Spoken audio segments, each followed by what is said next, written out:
Je vous propose maintenant de faire ensemble deux petits exercices qui vont nous permettre de vérifier les acquis de cette première partie d'exposé.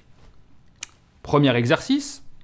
Une commune envisage de confier à un tiers l'exploitation du service de restauration scolaire. Elle souhaite que le candidat supporte le risque financier de l'activité et que les familles s'acquittent du prix des repas auprès de ce prestataire. De quel type de contrat s'agit-il ? Il s'agit d'un contrat de concession et non d'un marché public, car le risque de l'exploitation est confié au prestataire, qui par ailleurs se rémunère sur l'usager et non par le paiement d'un prix payé par l'acheteur public. Il y aurait eu marché public, à l'inverse, si le prestataire avait été rémunéré par l'acheteur public, qui aurait alors encaissé le prix des repas auprès des familles.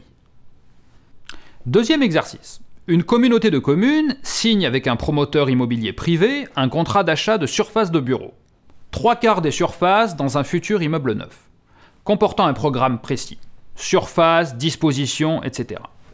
Ce programme répond en fait aux exigences de la personne publique. Le quart des surfaces restantes sera vendu par le promoteur à des particuliers sous forme de logement. De quel type de contrat s'agit-il ? Il s'agira très probablement d'un marché public de travaux, dans la mesure où l'ouvrage répondra aux exigences de l'acheteur. Il y aurait eu simple VEFA, vente en l'état futur d'achèvement, si la communauté de communes ayant eu connaissance des surfaces commercialisées a posteriori, s'était portée acquéreur des surfaces comme n'importe quelle autre personne et sans influencer au préalable la définition du besoin.